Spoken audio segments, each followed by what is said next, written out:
नमस्कार शिक्षक मित्रांनो, कसे आहात? काय म्हणता? आपल्या विद्यार्थ्यांना वजाबाकी अडचणीची जाते? वजाबाकी म्हणजे काय? सोपं आहे. वजाबाकी म्हणजे काय? एखाद्या मोठ्या संख्येतून काहीतरी कमी करणे किंवा काढून टाकणे, यालाच आपण वजाबाकी असे म्हणतो. वजाबाकीचे हे चिन्ह आहे वजाबाकीचे. तर आज आपण एक खेळ खेळूया आणि खेळाचे नाव आहे वजाबाकीचा खेळ. चला खेळ खेळूया. माझ्याजवळ काही ब्लॉक्स आहेत. किती ब्लॉक्स आहेत ते मोजूया. 1 2 3 4 5 6 7 8. आता माझ्याजवळ 8 ब्लॉक्स आहेत. या 8 ब्लॉक्स मधून मला 3 ब्लॉक्स बाजूने काढायचे आहेत. 1 2 3. आता माझ्याजवळ 8 ब्लॉक्स होते. 8 ब्लॉक्स मधून मी 3 ब्लॉक्स बाजूला केले, म्हणजेच 8 मधून 3 मी काय केले? वजा केले. याचाच अर्थ आता माझ्याजवळ किती ब्लॉक्स आहेत ते मोजूया. 8 मधून 3 गेले, आता उरले किती ते मोजूया. 1 2 3 4 5.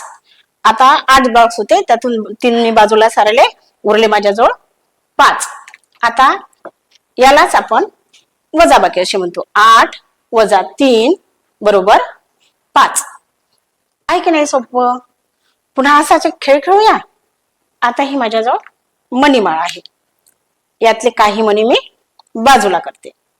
1 2 3 4 5 6 7 8 9.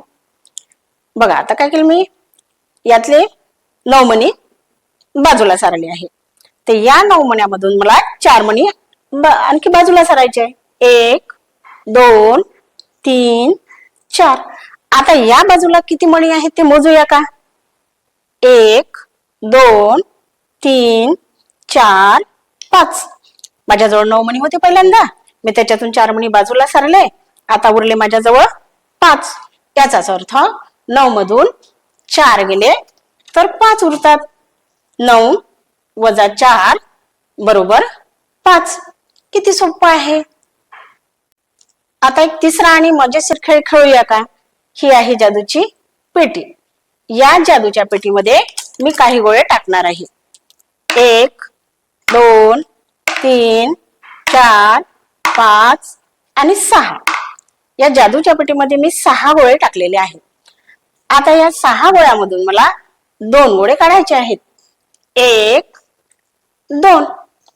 आता या जादूच्या पेटीमध्ये किती गोळे उरले ते मोजूया का? 1 2 3 4. या जादूच्या पेटीमध्ये 6 गोळे होते. 6 गोळ्यामधून मी 2 गोळे बाजूला सारले, तर 4 गोळे उरले.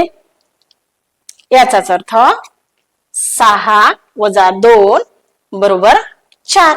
आहे की नाही? किती सोपं आहे की नाही शिक्षक मित्रांनो? वजाबाकीचा सराव करणे सोपं आहे. असाच तुम्ही तुमच्या घरातील साहित्याचा, उपलब्ध साहित्याचा वापर करून आपल्या विद्यार्थ्यांना वजाबाकीचा सराव देऊ शकता.